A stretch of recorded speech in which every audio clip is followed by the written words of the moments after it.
We have a lot of people on our panel today, and we want to make sure we give time to everybody. So let's dive in. So first of all, welcome everyone. My name is Annette Kendall. I am a state specialist at the University of Missouri Extension, the state specialist for rural innovation and economic development strategy. Going and visiting rural towns is my favorite thing to do. So if you live in a rural town, please don't hesitate to invite me. And I love to get my picture taken with the mayor. So I'm on a mission to get my photo taken with every mayor in Missouri. It's going to be a lifelong thing because they change, right? But I love seeing rural towns. And I, along with Jackie Spainhauer here, we organize and coordinate, catalyze, convene, coordinate the Connecting Entrepreneurial Communities brand, which consists of this webinar series and our annual flagship event, which is the conference coming soon to Fulton in September. If you will put the link in the chat for that conference if you have not heard about it. I'm sure you have. I hope you have. And with many more things to come under that brand. So stay tuned. These webinars are designed to bookend your month. So we have them on the first Friday and the last Friday of each month. Bookend your month with resources about focused on rural economic development. Specifically with a particular focus on facilitating economic prosperity through entrepreneurship in rural Missouri. So we have a very exciting panel here to speak to you today on innovative ways to facilitate that program. We have Jayme Prenger. So Jayme Prenger, she is the director of the Missouri Women's Business Center. And as far as I can tell, an absolute rock star with a lot of fans. She has served in a nonprofit leadership capacity for over 15 years, and her work involves advocating for the education and strengthening of women through enrichment programs. So her first nonprofit was early in her career when she worked up her way up from a part-time camp staffer to the director of product sales for the Girl Scouts, where she provided logistics and program management for 68 counties. Woo, that's busy in Missouri, Kansas, and Oklahoma. So Jayme is heavily networked. She joined Central Missouri Community Action as the director of their Women's Business Center in the spring of 2022, and she's currently serving her second term on the Columbia Chamber Women's Network Leadership Team as co-chair for the Women's Network Mentorship Program Executive Board for the Boonville Area Chamber of Commerce and member of the Kauffman Foundation ESO Leadership Team. So Jayme Prenger is a busy woman, as are all the people on this panel. We also have Jayme Wallingford. So Jayme Wallingford is a financial opportunity coordinator with Central Missouri Community Action. And again, she has over 18 years of experience in the finance industry with several lending institutions. I have spoken to Jayme one-on-one, and she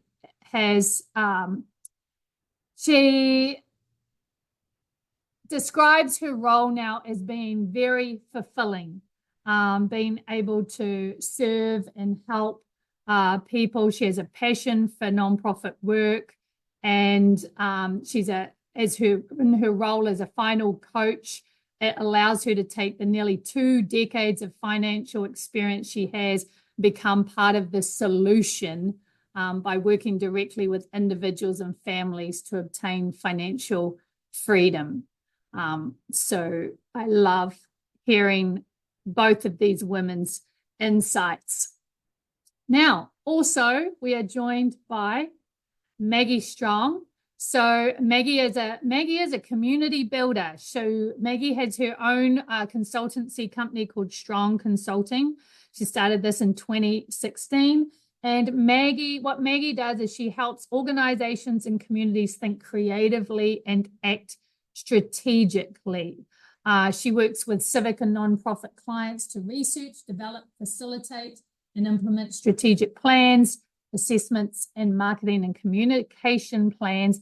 And she has a lot of insight into how to engage people in effective ways in terms of engaging the people from the populations that you are trying to serve. So excited to hear from her today. And then Chris Egelston. So Chris Egelston, if you joined a previous panel on networking and relationship building, Chris and Steve Henness were on that panel as well. But Chris Egelston has spent his life on stage. He started when he was 15 as a magician, which I find fascinating, magician/entrepreneur, became a corporate entertainer and a keynote speaker. For the last 5 years, he's served as the community engagement leader for the Midland Institute for Entrepreneurship. He has a very cool job where he speaks about the transformational effects of the Creating Entrepreneurial Opportunities CEO program, which is a youth entrepreneurship program, and has some great stories. Steve Henness. So Steve Henness is a senior evaluator with the University of Missouri Assessment Resource Center, has 20 plus years of statewide program development and evaluation experience. Now, Steve has recently obtained his PhD, so he is now Dr. Henness. Thank you very much. And he partnered with the Midlands Institute of Entrepreneurship to perform research for his dissertation. And so he is here to be able to provide that kind of academic voice or some explanation of what they found to be the impacts and outcomes of the CEO program. And that is always very interesting and insightful. So, now, Darin Preis is the executive director of the Central Missouri Community Action, and he has been working on early childhood and poverty issues since 1994. He has been active with the Boone County Upward Mobility Initiative, which is sponsored by the Urban Institute, and co-chairs the Jobs and Workforce Development Committee. He also serves on the St. Louis Federal Reserve Community Development Advisory Council. And so a lot of experience and insight. And again, somebody who is very networked across the ecosystem. I'm interested for our panel today, you describe for our audience the unique approaches that you use to engage communities and the stakeholders that your programs serve effectively. And so, Jayme, let's start with you. So I know we talked a little bit about this earlier, but really just what Maggie was saying was meeting them where they're at and, doing whatever we have to do to make it work for them.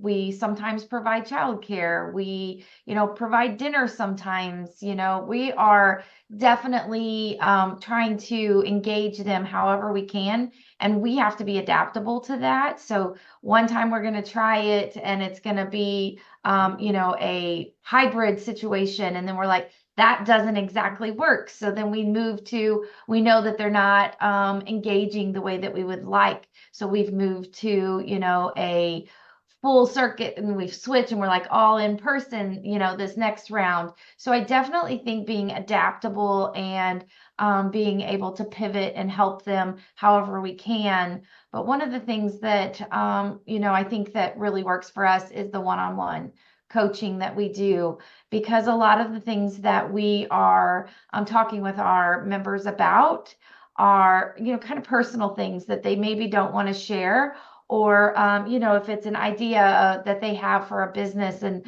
they're afraid someone's going to steal that idea, they don't want to share that in a group setting. So, you just have to kind of be a little bit of everything for them, and hopefully you get that engagement that you need. So. Yeah, thanks, Jayme. And Jayme Wallingford, you work one-on-one with the people that Jayme's describing, right? Absolutely. A lot of times, like when we're talking about being able to meet them at the level that they're at and stuff like that, it's not just being able to meet them at that level, it's being able to provide multiple solutions for them. So we're also giving them the opportunity to really drive the conversation and the solutions for their current needs.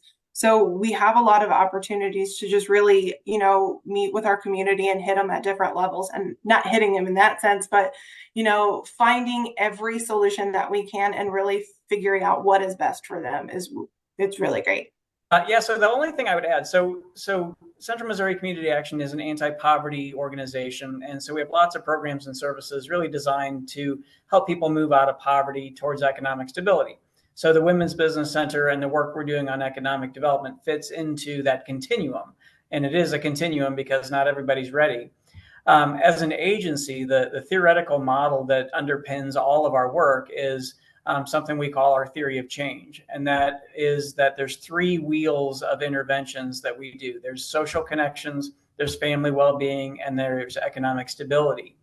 And within each of those wheels, as both Jayme and Jayme talked about, the coaching model is critical to our success because we apply stages of change theory to that. So we know that the people that come to us, whether it's because they need housing assistance or they want to start a small business, are at different stages of change. So they're past pre-contemplation because they're thinking about some concept, some idea.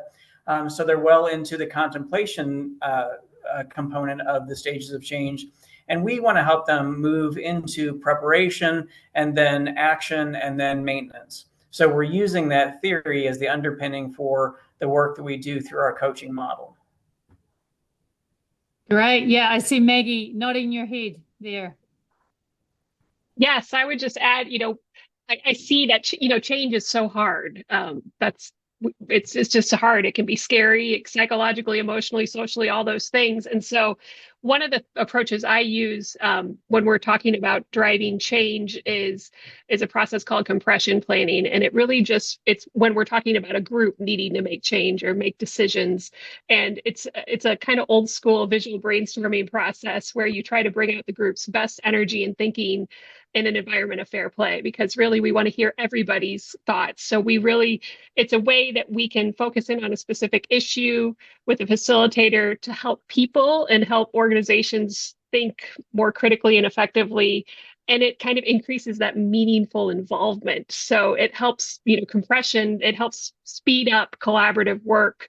So anytime I'm working with a community or an organization where they know that they need change and they need to make some things happen, this is a way that we can get everybody on board, everybody feel heard, and reflect that back to them so they feel they're empowered, which I think is a big part of getting to that change, is that empowerment. Yeah, Maggie, your comments remind me of, so at the moment I'm teaching a summer camp online for autistic high school students around entrepreneurial mindset. And one of the themes this week from one of the students is about how so his communication skills are he uses type rather than verbal, but he expressed frustration about not getting asked his opinion or his insights, right? And so and that he does, he's very insightful and very wise and smart, and so that makes me think, Chris, about how your work, the CEO, you're effectively training students at the high school level to participate in their communities, right? Right. The whole CEO model is really a flip on traditional education from the idea of being a school-driven curriculum to being a community-driven curriculum. And really, when we're talking about facilitation, everything about the whole model of our CEO blueprint is the driver for that. But the whole model is designed to work with the community first. So you have every program has its own local CEO board. And that board is made up of business and school representatives from the community. The CEO does have a facilitator that's there every day, but they're really driving the students through this experiential learning environment. And I like to say CEO is experiential learning on steroids. That environment, they go through a lot of experiences that they're going to reflect on and learn from. A couple key experiences they go through is they'll actually launch real businesses in the course of the class. And when I say business, I mean plural. Class business and individual business. But how are they going to learn how to do that? It's because they're going to learn from the business people in the community how to do that. And the way that happens is they'll have 40 or more guest speakers come into the class, 40 or more business visits that they will go on to businesses in the community. And in both of those elements, the students are going to learn about the businesses they're visiting, allows them to see opportunities for employment. It allows them to see ideas for their own career pathways, maybe even inspire their business idea. And the second thing they're going to learn is they're going to learn business. So rather than, a teacher lecturing from a textbook about business concepts, they learn firsthand from the business people in the community. It's the CPA teaching about balance sheets and P&L statements. It's a local business that markets really well, talking about marketing and how they do marketing for their business. And on and on, I give hundreds of those examples. And third, they get the life success principles. They get to hear everybody on this call and everybody they meet during the course of a CEO. They get to hear your journeys. From high school kid to where we all are in life right now. If anything like mine have had ups and downs and twists and turns, but we've hopefully learned a few key success principles, and those students can carry those forward. So I could talk all day about CEO, but that gives you a little picture of the facilitation element of CEO. Yeah, I love that. It reminds me of, so now and then I teach entrepreneurship at the University of Missouri to undergraduates, and I tell them, I say, really, I'm the last person you should be taking advice from or listening to, right? Because if I knew how to run a business, I'd be doing it. So I wouldn't be working for the university. So learning from the actual people who are running it, because entrepreneurship, it is you can't learn it from a textbook, right? And I see everyone, who works with entrepreneurs nodding their heads. I want to take a moment, speaking of entrepreneurs, to introduce Samantha Lacefield. So Samantha Lacefield works with even the younger generation. My name is Samantha Lacefield. I am the owner of A Place to Grow. We currently have 3 locations with A Place to Grow. The founder of them is, her name is Nikki Rexroth. I'm actually taking her spot in this, which I am honored to do. But I have just kind of grown with her over the last 8 years in this industry and just learned the importance of it. And it's kind of funny because whenever I was about 20 years old, actually the building that I'm sitting in now that I co-own, my grandfather leased to an individual who ran a child care facility. And he really kind of pushed me in my 20s to do it and to find, childcare, because everyone needs it. And, it's infrastructure, and it really is important to the workforce. And in my 20s, it was just not for me. And I went to the licensing class, and it just seemed like a lot. And after I stayed at home and had my own children, when I was about 24, I kind of circled back around, and I've just been here ever since. And now I'm 34, and I've just been working with kids the last 10 years, and I am very fortunate to be an owner in this industry, and never give up. And hard work does pay off, and childcare is really, really important. It's not only important to our workforce, but it's important to the children as well. And they just need a place to feel safe and loved, and to be able to get those early points of education that they need to, adapt into those elementary schools and even into adulthood. Just to learn how to communicate in your earliest years is super important. Yeah, and childhood is one of those hot topic areas or areas of need for rural communities, right? Yes. Absolute lack of facilities. And you and I have talked about, what it's like to own a childcare facility and how to keep the lights on, right? How to keep it going. It's challenging. It right? is very challenging, and some people you don't even, know or really understand the rabbit hole that childcare is in this industry as itself. And if you ever, find yourself wanting more information, you can dive really deep into it, and there's so much to it. There's advocacy, there's all kinds of support and help in this industry, but it still is struggling daily, and unfortunately, some facilities who are the self-owned ones and not affiliated with any school districts they're shutting their doors daily, and my phone doesn't ever stop ringing for care, and we strive hard to keep going, even when all of the things point us to stop. We stick it out because it is super important, and we know how important it is just for the kids themselves. So community support would be vital for Yes, and your there business.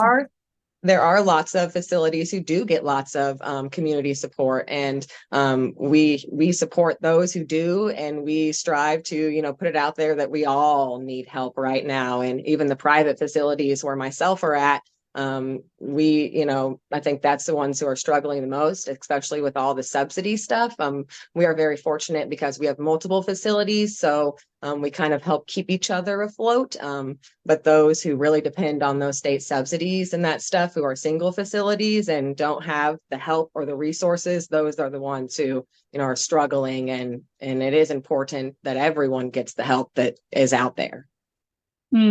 Yeah. Thanks, Sammy. So I'm interested. So Steve, you did your research on CEO. So I'm interested to hear your insights in terms of, the innovative aspect of this program. But are there other kind of approaches that you've seen or heard of or uncovered in your research? And I'm sorry to put you on the spot like that with that question. Oh, thank you, Annette. And I just love the trajectory of this conversation this afternoon. And I want to, if I could, tag on to what you and Sammy were discussing just a moment ago, because thinking about, we've got a lot of the lifespan represented here, from birth to adults, and if we think about entrepreneurial ecosystems, I was just listening and recognizing again the value that early childhood education provides to communities and their entrepreneurial ecosystems. So, people like Sammy, entrepreneurs, but also providing critical services to other adult entrepreneurs with those slots, with those services. And providing our children and our young people with a solid start so that they can begin thriving. At the same time, we've heard a lot of stories and have interviewed a lot of entrepreneurs who tell me they got their start with their first idea a lot earlier than perhaps a lot of people think. So we have a lot of entrepreneurial people in our communities that are already doing things at an early age. And the Fulton Children's Market is one program that's been featured at the CEC conference, for example, as a way that communities are providing those opportunities, those spaces to tease out some of that potential earlier. So that's just really exciting, and I think it relates to what we're talking about today. To go to your question, so just so folks get a little bit of context, I had the opportunity to do an applied research project on the CEO, what I call real world entrepreneurial learning program that Chris is the director of community engagement for. And that took me around to 3 different states. I was able to interview a lot of informants, including the facilitators of those programs. And some things that they stressed to me, which I'm sure some of you will be able to connect with as well, is really the realness or the experiential nature of that program. That it wasn't simulated. It was not just within the confines of the school classroom. In fact, that CEO program meets in a different community location every weekday over an entire year. And so students have the opportunity to engage with over 100 speakers, business hosts, mentors, sponsors, alums. And so they are doing real stuff every day for an entire year. And it's the facilitator, that makes that happen, that coordinates that in cooperation with the CEO board.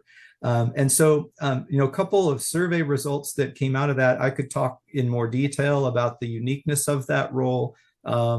and Chris might be able to add on to that, of course. But what we found at the end of the day, when we heard from over 700 alums who are now ages 18 to 32, having gone through that high school entrepreneurial experience, they pointed back to that facilitator as the person who was most important or influential to the development of their entrepreneurial mindset. They also said that that facilitator was also most influential to the development of their network strength, their social capital that they walked away with at the end of that experience. And that facilitator was the second most common person that they stayed in contact with within the last 12 months. So after high school, during college, or whatever they went on to do, that facilitator was still on their contact list. And so that tells me that, the significance of the facilitators of these types of programs are really key. And we should really probe and, focus in on what they do and what they do well and how significant that could be for entrepreneurs, but also for our communities. To follow on Steve for a second about CEO in particular, there's really a couple big goals of CEO. One, obviously, is transform those young people, get them to see their community in a new light. But longer term for the community, it's to get those young people to see their community as a great place to live, work, raise their families, and, perhaps continue their CEO launch business or start new ones in that community, in the future at some point. And that's the longer term vision for the program. When it started in Effingham, Illinois in 2008 and has now grown to 74 programs in 11 states involving approximately 350 high schools, at the time in Effingham, they wanted to build the entrepreneurial ecosystem while stopping some of the brain drain that was happening in the rural community, because they noticed the kids were seeing opportunity everywhere except right there in Effingham County. And so they were, the schools there do a great job educating the students. There were great opportunities there, but all they saw is, I said, when I was a kid, I knew where the Dairy Queen was and the pizza place was, and below the screen, I still know where those places are. And so they don't realize that building they've been driving by for 12 years, going to school every day, is a multi-million-dollar international business. It has a C-suite, hires professional engineers, it ships product all over the world, served in industrial markets that would never be sold in their community. There's that. There's other businesses that their parents don't even know exist in the community. And so they just don't know it's there. And CEO is designed to open their eyes to that. Besides, of course, the connection to the community is the second part of that. When you leave CEO and you have a network of 100 or more people that you could easily and literally pick up the phone and call and say, Mr. Miss So-and-so, something about your business or your personal story, the work you do, it intrigued me. Can I ask you more questions? And I can tell you that something else Steve didn't mention that came out of his research, people involved in CEO communities get really attached to that program. They want to engage with that program. Those folks are willing to bend over backwards to help these young people because, if they actually ask in the first place, if they're a high school kid will ask the question, they'll help them because most high school students don't ask the question. So that's a little bit more, but I better let somebody else speak as well. This idea of experiential learning, I think, is really important. All too often, entrepreneurs kind of stumble into things that, first time go at it and make lots of mistakes along the way. So the more they could sort of forecast those or see those in other venues, the less likely they will be to recommit those errors. And that's part of the reason that we started a retail incubator in Columbia, so that we could have a low cost point of entry for retail entrepreneurs to have an opportunity to sort of practice, to, learn about using a POS and a point of sale system, learn about inventory controls and how to prepare for different seasons, and just to try things without, kind of losing their shirts along the way.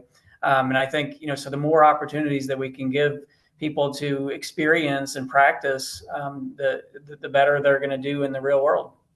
That's great. And Darin, by the way, it's great to see you. It's been a few moments, but I'll just build on that a little bit and really would love to hear what others are thinking and experience as well. But some of the things that came out from, that experiential nature of like the CEO program is that facilitators really need to get comfortable with repetition and lots of reps, various weights, to use a fitness or a weight room analogy, because students are ready to carry, different weights. but the practice of introducing yourself, the social networking skills that Chris described, builds up that confidence, builds up that entrepreneurial muscle that then is second nature by the time they finish the program. Also, it came through that facilitators really need to be comfortable with unpredictability, because when you do shift things out of a classroom and into the real world, you really can't predict what's going to happen or what the outcomes are. And that's part of the beauty of it, but it also, is not easy for some people who really like to be able to, predict the outcome from the beginning. And then a third thing to mention is related to that, just being comfortable with failure and encouraging failure. Especially within this space of entrepreneurship, to recognize you're going to have a lot of ideas, you're going to try a lot of things, and to be able to get comfortable with trying until you find what works, or even doing a lot of networking, working with different mentors, and then ultimately finding that person who you connect with, or that light bulb moment happens. Those are some things that really stood out. So I think it's, part of it with this type of program is also purposely shifting the power differential between adults and youth.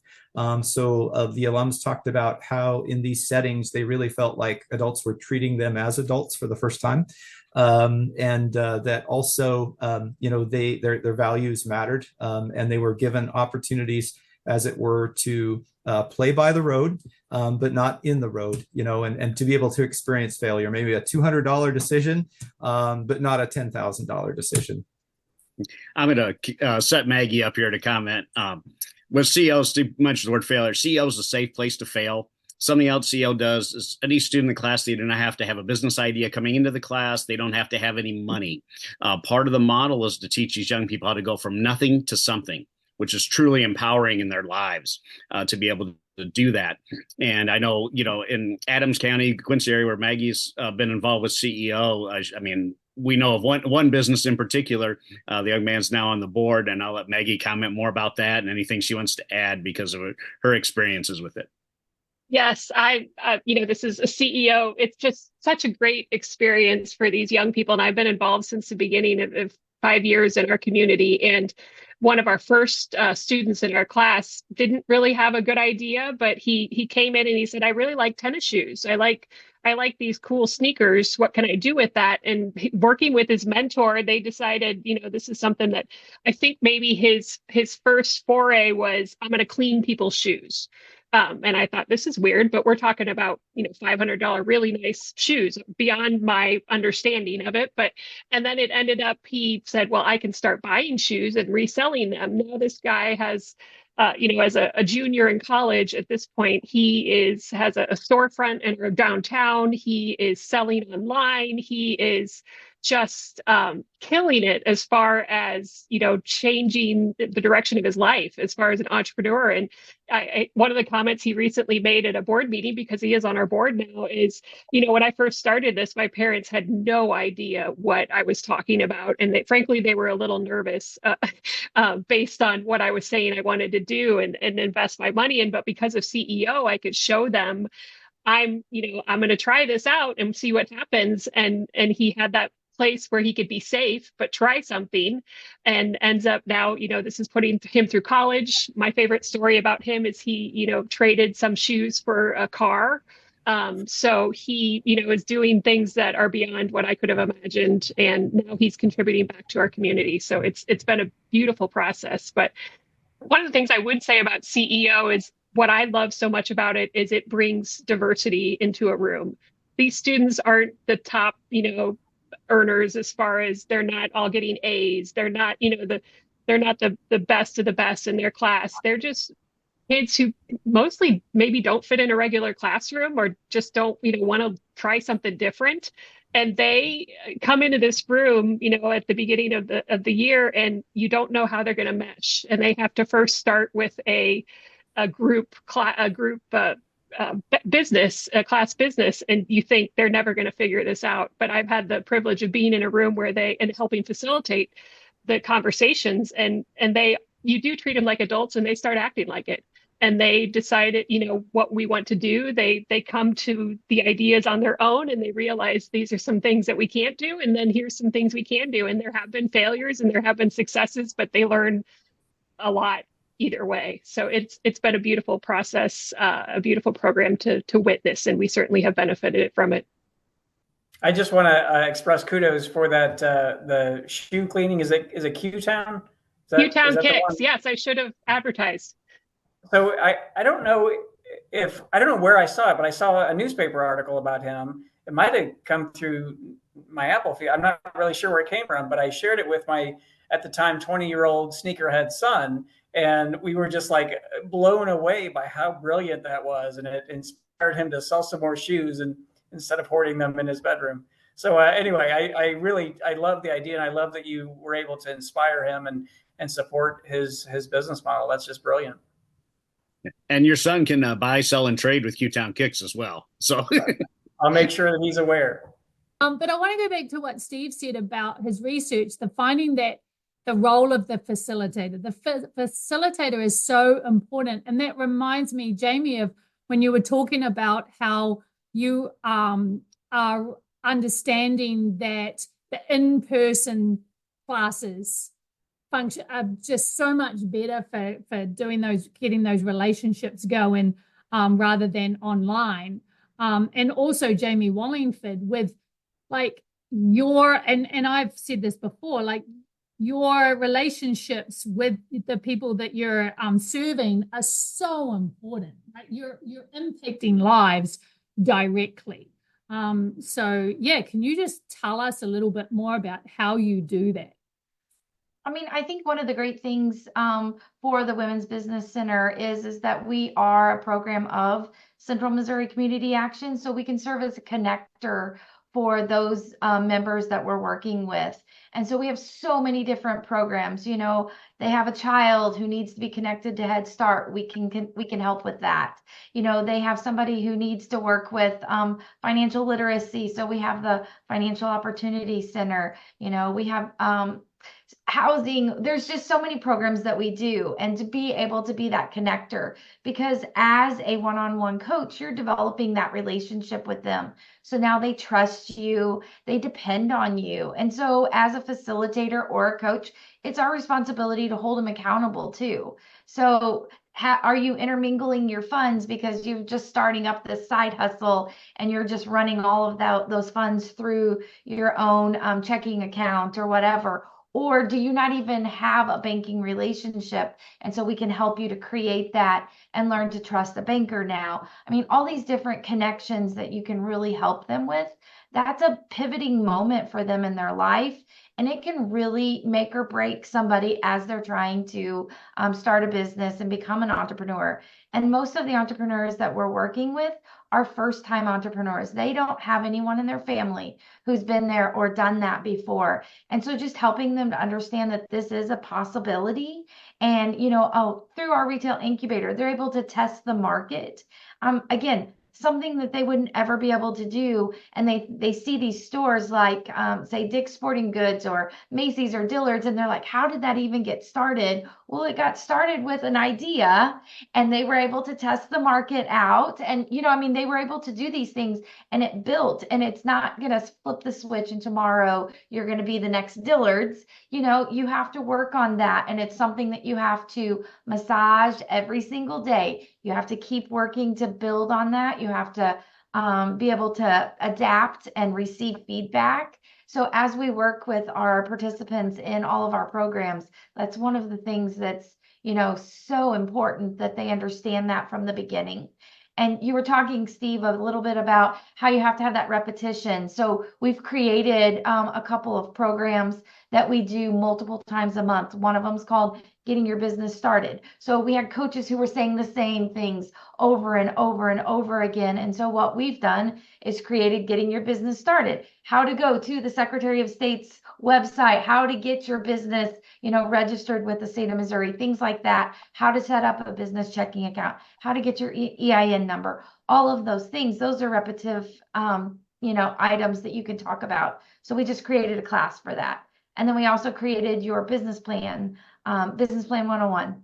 setting up a business plan. We use Live Plan platform for our clients to be able to use. This is such a streamlined process. It's all in one platform. They can log in on their own and do this. But if you don't have a strong business plan, I tell our clients that you don't have a successful business. A strong business plan is exactly where it's at. And let's start there so we can see if this is a feasible business, or if you're ready to grow, then we can build on that. And then we can help you to see if those numbers make sense. But, making sure that you have your social capital in place, like Steve was talking about, making sure that you have a good financial plan. Those are foundational pieces to developing an entrepreneur. I want to ask Jayme Wallingford, like your approach, you're working one-on-one with these entrepreneurs, and you're talking about, really sensitive issues, right? Money management, things like that. And so your approach is respectful without coming across as judgmental or also paternalistic. What are the insights you've learned as you've transitioned from that banking space into this work? I will definitely say, coming from the financial world, there were a lot of pre-misconceptions that I had on my end of why it is. To me, it was a very simple thing. If you're doing this and you see that there's a trouble and there's a trend happening, why don't you just do this? Well, when I came on board with CMCA specifically as the Financial Opportunity Center coordinator, I didn't realize how many barriers stood in the way of the individuals and the family members that we worked with. And so as I started partnering more with Jayme and the WBC, building that foundation of the financial literacy and teaching positive habits and stuff like that, that was really beneficial to show them that there was a way to start a stepping stone. And at CMCA, on our financial coaching side, we have this really amazing tool. It's called the Cliff Benefits tool. And this allows our individuals that we're working with, it is a tool that you put in their financial information and say they are wanting to transition into a new line of work or start their own business, but they're truly dependent on the benefits that they are receiving to help them, whether that is their child care subsidy, their housing voucher, their LIHEAP for their energy assistance. They are deathly afraid that they're going to lose those benefits that they so deeply rely on because they only make X amount of income. So as we work with them and we're showing them this tool, it kind of progresses kind of like in a ladder situation where we're able to then show, okay, here's where these benefits start to drop off. So when you're working with your business and stuff like that, this is where we're going to have to learn how to decrease your expenses on your businesses, because you're going to have to create more of a revenue so you can come home and start replacing those in your pocket. It's all about the ebb and flow of being able to create that understanding in their business. And without that tool and giving them an actual visual to where they're able to see that, most people are like, I know I cannot take the risk with dropping that, but showing them, okay, here for this period of time, it's going to be extremely hard, but you know what? You're really used to being able to work at that hard level because you've been doing it this whole time. But now if you can just take this moment and then slowly start to see, maybe in a few months after that, you're going to see it totally branch off, and you're going to see that they're like, okay, I can do this. I've built the foundation. I've got the support system in place, especially with your business coach happening at WBC. They're going to be able to sit in there and be like, okay, I need to know how to go to the next level with my business. And as that team that we have worked so hard to build cohesively, we're able to bounce those ideas off, and we're able to give them the control and the passion, and just like that passion to just keep going. Because the hardest part is when you're looking at somebody, especially in coaching, and you have to just do the same thing every single day. It's not the glamorous side. Creating your business plan is the glamorous side. The win is the glamorous side, but that middle piece in between, it's like, how do you get them to have the buy-in that it's okay, but you have to keep going, because in order to succeed, you have to continue to build those steps. And I think with that partnership that we have between the two programs merging, without that, it would be so difficult to really give, that structure for them to be able to continue to grow. So I love it. And I can keep going. First, I got to recognize Jayme for connecting a lot of dots that we're constantly trying to connect internally. That is sort of the holy grail of really working with individuals and families. So two quick things. One is the CLIF tool was created by the Atlanta Federal Reserve, and they're actually available if you want to look at industries within your particular region or particular industries. They'll help to cater those CLIF scales for your needs. So I wanted to mention that. And then also, so Jayme just described sort of the practical side of how it looks when we're working with families. I think it's important to point out, since I don't work with the families directly, I'm looking at systems all the time and thinking how our systems are supporting this work. And, you know, as a community action agency, we have lots of different funding sources, and they all require us to use different data tracking mechanisms. So we've got, 12 different data tracking tools. And we've started, we've created a sort of a back office aggregator so that we can make sure that we're seeing those trends in families. I mean, the data is what led us to starting the Financial Opportunity Center and what led us to starting the Women's Business Center. So, you want good data in, but then you've also got to follow that data to see where it's taking you with, the entrepreneurs that you serve. I just want to say one of the things we did was Jayme worked part-time for us at the WBC for this last year, and it's really proven that we need a full-time person. So we'll be hiring this fall a full-time capital access manager. And so that's super exciting because we're able to develop programs that are really going to impact our members, firsthand. But we were able to do that because of, working under the umbrella of Central Missouri Community Action and bridging those partnerships and those relationships. So what a great resource. But Samantha, so it's making me think, okay, so first of all, you've experienced this yourself, but I imagine a lot of the parents that you serve are also going through this too, trying to juggle childcare and, managing, keeping subsidies while also starting businesses, things like that. I'm just interested to hear just your insights. So starting a childcare business is definitely a tricky situation. You first have to have a building, obviously, and you have to have different areas or rooms, and then those are given a number of children that you can have in each room. And so you have to know the ratios of how many children you can have in each room versus teachers. And that kind of helps you form a whole idea of what you want your business to be and how big you want it to be. So with all of our facilities that we have, we can house about a little over 40 children in each of our facilities. We are currently renovating one of our properties. So we do have 4 properties in total, and one is just being renovated right now. And it's going to house up to 96 children. So that is huge. And it's in a rural area too, a very older rural area. I don't know if I mentioned, but I'm from the Jefferson City area, and we have a facility in the Jefferson City area, and we have 2 facilities in our Callaway County area, one being Holt Summit and one being New Bloomfield. Our Holt Summit one is the one that we've had for about 10 years almost. We just hit our 9-year this past June, and our other 2 facilities we've had for about a year. We got both of them at the same time, which was not in our plans at all. Our Jefferson City one was, but the one in New Bloomfield, which is about 8 minutes away from Holt Summit, was closing down in a week. They put it out on Facebook, let their families know that they were closing that Friday.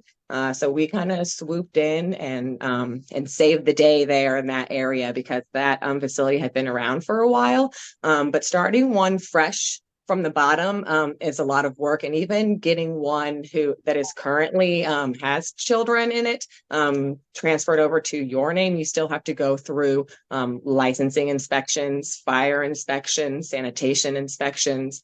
You have to have the right equipment, even art supplies, crafts. There's a certain number and amount of items that you have to have: books, soft play toys, just the little tiny itty bitty things that people don't really think about. it's a lot, and it piles up very quickly too, along with, toilet paper and how you're going to feed these children, and what you want your families to provide for the children. There are also subsidies and like food programs. CACFP is a very fortunate program that the majority of facilities take advantage of. Some do not, just because they don't want to mess with all of the paperwork and have to deal with the time that it takes to submit all the claims, but it is very beneficial service that we have at all of our facilities. And that helps us, provide nutrition and whole grain meals to where those families don't have to worry about providing meals for their children throughout the day. And we're also able to provide formula too for our infants and toddlers that need that.